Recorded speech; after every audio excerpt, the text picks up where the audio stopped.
That was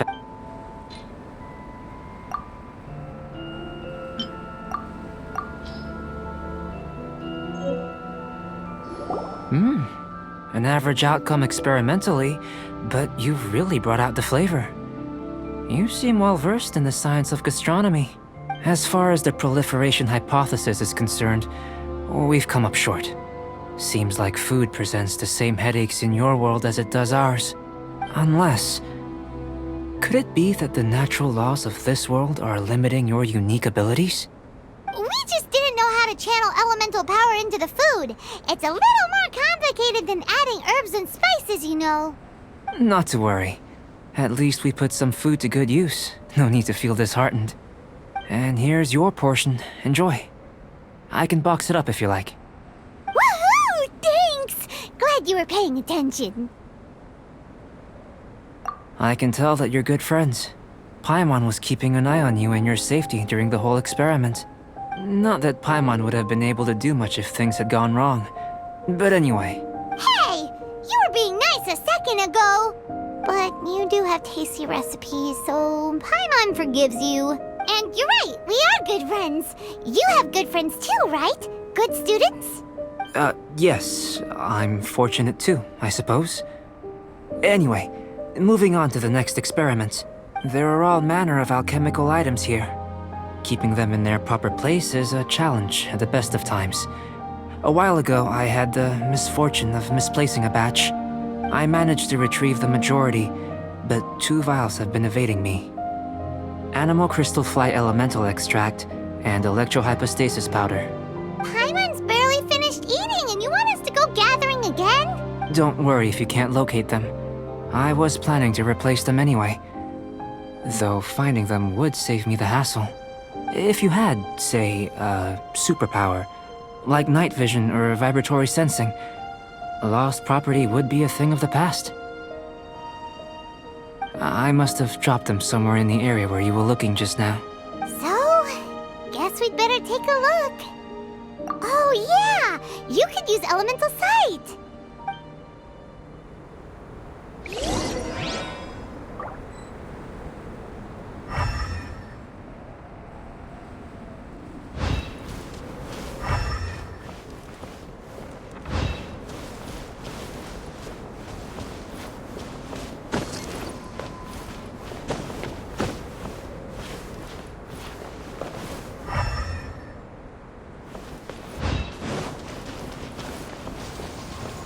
This must be electrohypostasis powder!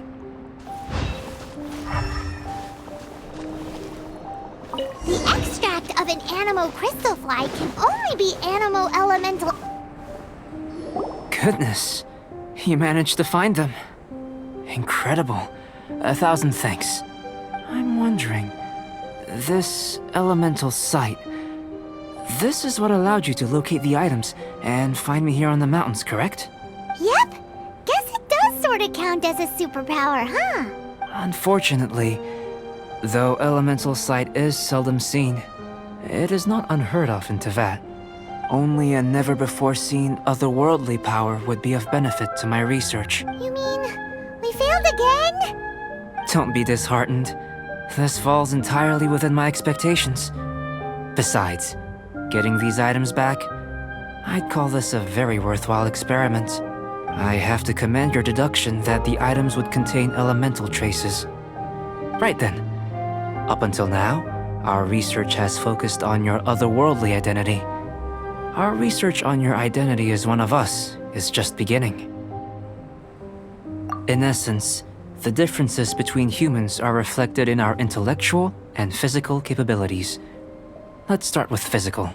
Looking out from where we're standing, can you see what Sucrose is doing? And if you jumped from here and landed on that cliff, the one over there, could you see her then? So what about if you planted a single blow on the mountain face here, and it burst into 1,000,000 fragments? Then could you see her? Then I shouldn't get too excited. Still, I know of a location that will be perfect for a physical test. Please, follow me. Still in one piece! Good thing the vial's so strong!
us to jump? From up here? Not necessarily. Not if you know of a better method, that is. Whichever method you choose, the experiment will end when you reach the opposite shore of the lake. I will factor the time expended and your top speed into my comparative analysis. The opposite side of the lake.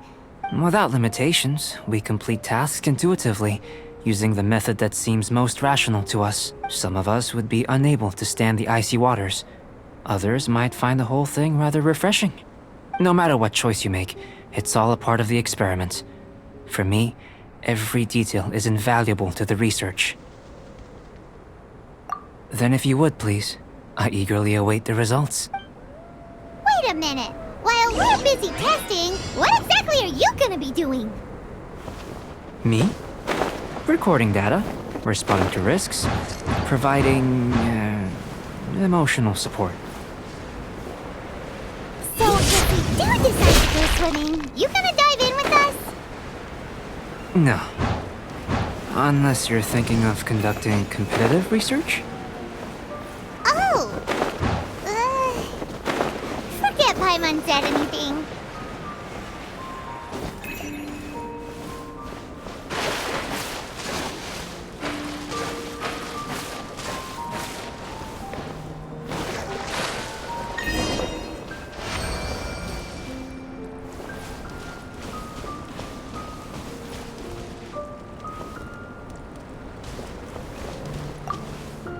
Great work. I've never seen a performance quite like it.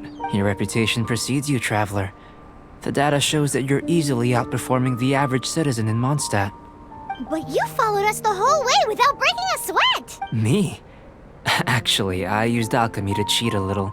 But anyway, if it turns out that the natural laws of Tavad do not affect you, I should be able to make various inferences about the otherworldly civilization you belong to. If the natural laws of Tavad do affect you, then I shall be able to make inferences into the kind of evolution that would occur under the absence of such effects. The innumerable possibilities that this could present, the captivating insights, it would be something to savor again and again. But how does this help your research? You've helped me to unravel many of the problems that were holding it back. When we return to the campsite, I should be able to show you something interesting. I may be about to make some analogies between you and a few unusual specimens. I hope you won't be offended. Gold, petrified trees, a sun 8 times the size of our own. The essence of the investigative process is enthralling, but such feelings are inevitably fleeting in nature. I'm willing to pour all my energy into research, and yet specimens are finite. As the unknown transitions into the realm of scientific understanding, the feeling of enlightenment is lost. All these things that start out as objects of fascination end up possessing the prosaic mundanity of a sunsettia or a sweet flower. They cease to be noteworthy. Oh, so that's why you wanted to sketch those hilly churls? Because you got to see something new and interesting in the differences between them? Precisely. To quote my exact words from earlier, these creatures are, for the most part, quite boring, not worth closer inspection. There is precious little about them that serves to pique my curiosity now. So after all these experiments, are we gonna be, like, boring to you? Like sketches? Of course not. You have been of great assistance to me, and I will remember this friendship for a lifetime. Now, before we head back to the campsite, there's one more experiment. Intelligence. Follow me. There are some other ruins nearby.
Off we go!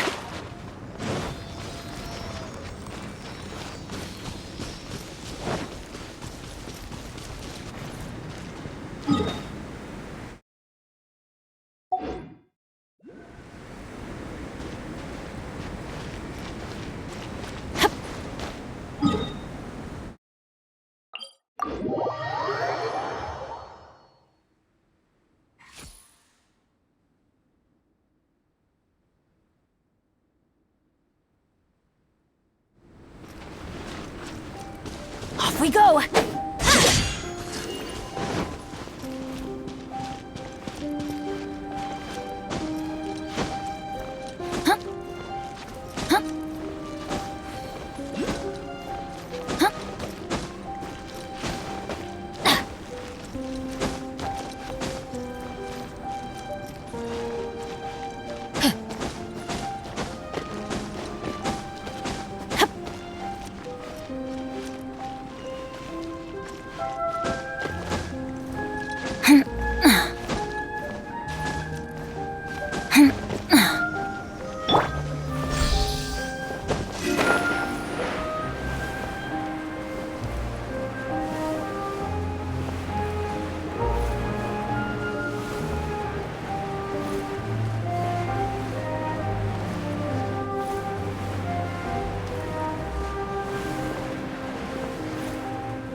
I imagine you must have encountered more than a few conundrums during your travels. I'd like to observe your intelligence by means of a practical test of your capabilities, much as we did for the physical test. I'd like you to explore these ruins and return with your finding. There are 2 puzzles located at the far ends of the ruins. After completion, you should be able to activate the mechanism in the center. As with the physical test, there are no restrictions. Everything you do is an action I wish to observe. Remember that this is a test of intellect, so should you get lucky in any way, that won't be factored in as part of the test. So, let's see you in action. Start wherever you like.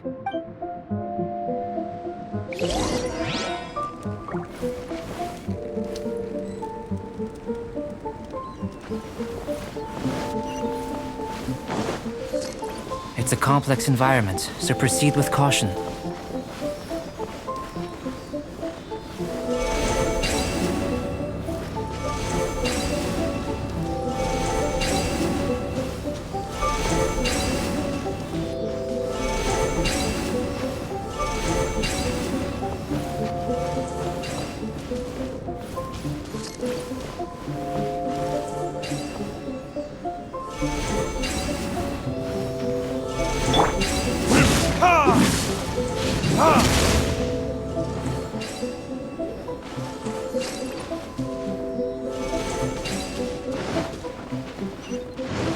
Sealy like these are a common sight in the mountains.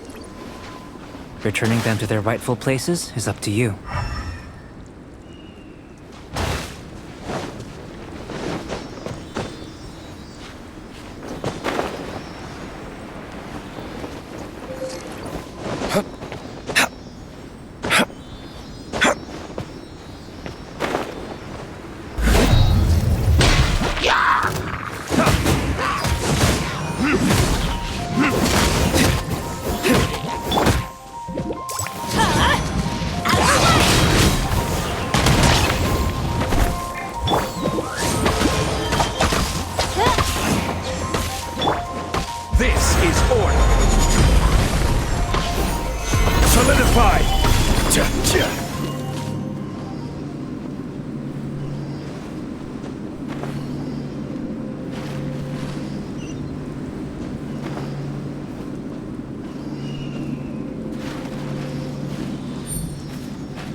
Rise!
It should now be possible to activate the central mechanism. Exactly what will happen when you do is something I'm looking forward to finding out. Oh, seems that the water level has suddenly decreased. We should be able to see what's in the water now. What's this? To the best of my knowledge, these belong to a script of some kind. They can be found all over Teyvat, but they've never given up their secrets. There's still a lot to learn about them. And as for why they should ever have come to rest here, a true mystery. Let me make a copy first. I'll make time to go over them in greater detail after our research. Another thing for the don't understand list. Unsolvable mystery this, weird experiment that. It'd be nice to get some cool results for once. Seems like if you want the reward, you gotta pay the price. I've truly gained a lot from all this. Comparatively, the little reward I can offer is too small to mention. Let me return to the campsite first. By the time you get back, I may just have a fleeting miracle for you to witness. Paimon's kinda looking forward to seeing the result of all this brain ache. Unless you can think of anything better to do, let's head back to the campsite. Not so fast. You're not leaving until I'm convinced that nothing dangerous is going on here. You didn't leave the mountain? I most certainly did not. And I've witnessed everything that you and Albedo have been up to. I must say, you let your guards down. Or maybe you were drawn in by his compelling-sounding hypothesis and friendly demeanor. Taking orders from a complete stranger, drinking anonymous potions, participating in all kinds of strange experiments? I'd sooner believe you were tricked than that you would be so naive. Or perhaps you were colluding from the beginning. Listen, sister, your guard's so high you can't even see over the top of it. It doesn't matter what you think. He could be a saint for all you know. But I understand him a little better than you, Outlander. I'm only concerned with one thing. Whether his alchemy has transformed you into something more sinister. No way! Paimon would have sensed it! And anyway, he didn't even use any alchemy! With an alchemist of his level, you wouldn't sense a thing. In any case, I'm not about to let a potential threat back into Mondstadt. So, what are you gonna do? I've gotta hand it to you. You have your moments.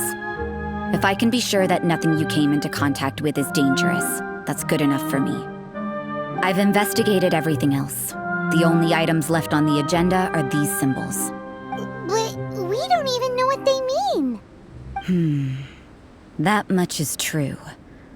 Not to mention, seems like there's nothing more to them. But for insurance purposes, I'd better make a copy. This is now a location of interest. Regular patrols should be set up here. Now then, all things considered, I deem that you pose no immediate which is what I was hoping. I would have been one very unhappy sister if you'd made me work overtime on your account. Overtime? Before we go our separate ways, Outlander, a word of advice. Don't be so quick to trust Albedo, and don't repeat the same mistakes that you did this time. You made a lot of rash decisions today. She's gone! Mondstadt doesn't have many people like that. Huh. Never mind her. Let's go see Albedo!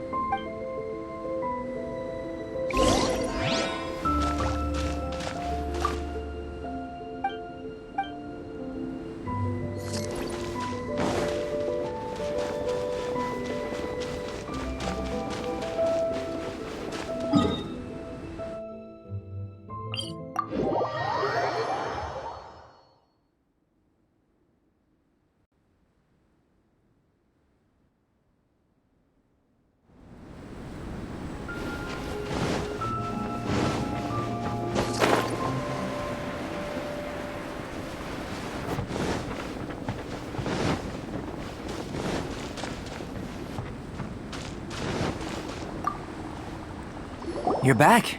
Good timing. I've just about reached the conclusion. You took quite a while. Did you get held up on the way back? Time for the results. We got a myriad of data today, and it was very difficult to finish all the research in one go. But the integral preliminary conclusion that I can offer you is you're very much like a human from this world. You couldn't tell that just by looking? We spent all day working our butts off for that? Please, I understand that this may have seemed self-evident to you, but in fact, nothing in this world should be taken for granted.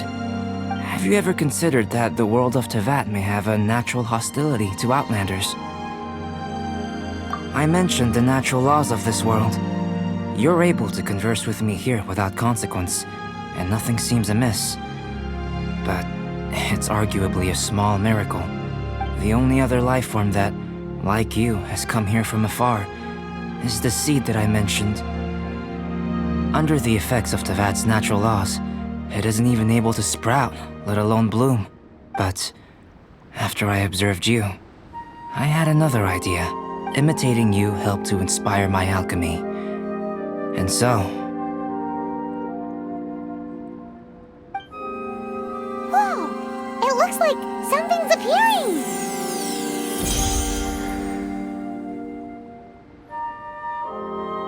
The transition from nothing into something, from shoot to stem, and now to fruition. Is not nurturing otherworldly life also nurturing the world itself?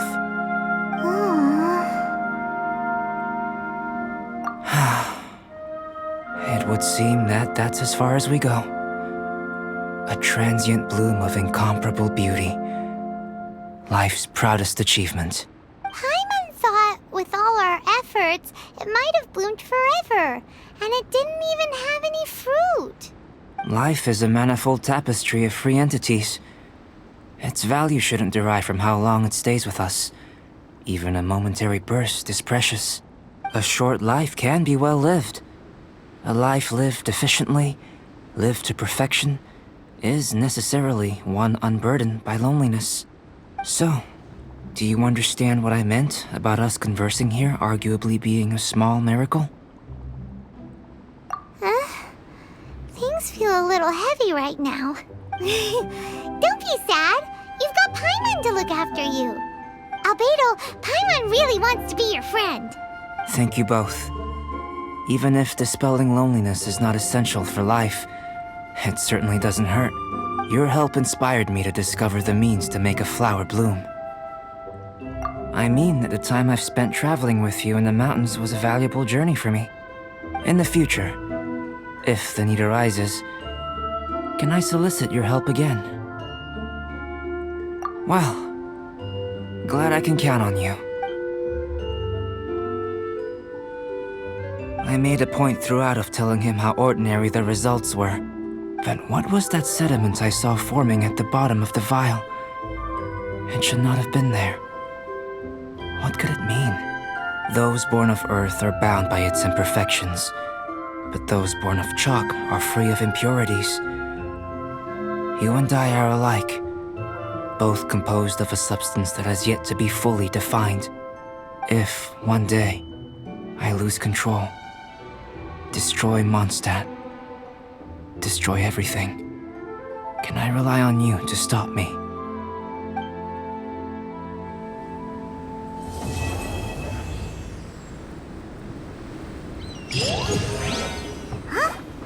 Look at that! Looks like someone made camp here. Are other people adventuring nearby? Let's see how our fellow explorers are doing.